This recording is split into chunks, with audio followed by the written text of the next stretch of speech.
ওখানকার যে উপপ্রধান তার বাড়িটা পেরিয়ে এসেছি, তার ছেলে একজন সে বাইকে প্রথম বলে গেল যে তোমরা এসেছো, তোমাদের ব্যবস্থা করে দিচ্ছি। পরক্ষণেই দেখা গেল বেশ কিছু লোক, অন্তত 25-30 জন লোক, তারা ওই লাঠি বাঁশ নিয়ে তেড়ে এলো, ইট ছুঁড়ছে এবং অশ্রাব্য ভাষায় গালিগালাজ করে আমাদের বাঁশ নিয়ে মারতে এসছে। সেটা ঠেকাতে গিয়ে আমারও গায়ে পড়েছে, ওনার জামা টামা সব ছিঁড়ে দিয়েছে, দিয়ে গাড়ি ভাঙচুর হয়েছে এবং আমাদের ওই টোটো প্রচার সামনে ছিল তাদেরকেও মারধর করা হয়েছে। একজন পুলিশও আহত হয়েছে প্রথম, এবং ওরা 2-3 জন ছিল, ওরা যখন আটকাতে গেছে ওদের ফেলে মারধর করেছে, ওরাও বেশ আহত এবং ওদের রক্তপাতও হয়েছে। শাহাবুদ্দিন বাবুকে মেরেছে, ওনাকে ঠেকাতে গিয়ে আমার গায়েও পড়েছে। সমস্ত মানুষই আমাদের আইএসএফের সমর্থক, তারা ভীত সন্ত্রস্ত, তারা খালি আমাদের কাছে আবেদন করছে যে আমরা ভোট কিভাবে দেব। ভোটের আগে ফের উত্তপ্ত ভাঙড়। জয়নগরের আইএসএফ প্রার্থীর প্রচারে হামলা চালানো হয়েছে, বাধা দেওয়া হয়েছে, এমনকি আইএসএফ প্রার্থীকে মারধর করা হয়েছে বলে অভিযোগ। জয়নগরের আইএসএফ প্রার্থী যখন ভাঙড়ে প্রচার চালাচ্ছিলেন এইভাবে হামলা তার উপরে হয়েছে বলে অভিযোগ, এবং সরাসরি অভিযোগ তৃণমূল কংগ্রেসের বিরুদ্ধে। গাড়িতে চলে আয়।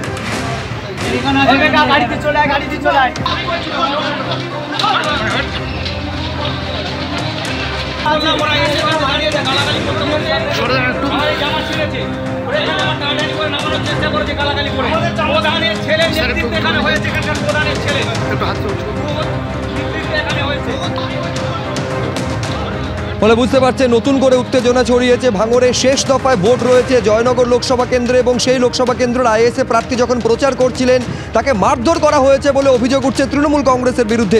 রঞ্জিত হালদার আমাদের প্রতিনিধি আরো বিস্তারিত বলবেন এই নিয়ে। কি ঘটেছে রঞ্জিত? শুভজিৎ, আজ প্রচার চলছিল চন্দনেশ্বর এলাকায়। প্রচার গাড়ি নিয়ে প্রচার চলছিল, আইএসএফ কর্মী সমর্থকরাও প্রচুর ছিল।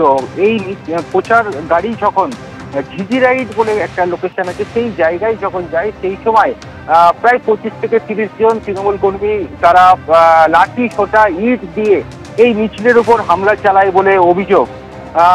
এখানে আইএসএফ প্রার্থী মেঘনাথ হালদার যেমনটা ছিলেন, অন্যান্য কর্মী সমর্থকরাও যারা মিছিলে ছিল তাদেরকেও মারধর করা হয় বলে অভিযোগ। এমনকি এই মিছিল যখন চলে সেই সময় ঘটনাস্থলে উপস্থিত ছিল চন্দনেশ্বর থানার পুলিশ। তারা কোনো রকমে উদ্ধার করে প্রার্থীকে। যে গাড়িতে করে প্রচার চলছিল সেই গাড়িতেও ভাঙচুর চালানো হয় বলে অভিযোগ। ইতিমধ্যে চন্দনেশ্বর থানায় রয়েছেন প্রার্থী এবং যারা আক্রান্ত হয়েছে আইএসএফ কর্মী সমর্থকরা, তারা রয়েছেন এবং লিখিত অভিযোগ দায়ের করেছেন। অভিযোগ একেবারে সরাসরি তৃণমূলের থেকে অভিযোগ করা হচ্ছে। অন্যদিকে এই গোটা ঘটনার অভিযোগ কিন্তু অস্বীকার করা হয়েছে তৃণমূলের পক্ষ থেকে।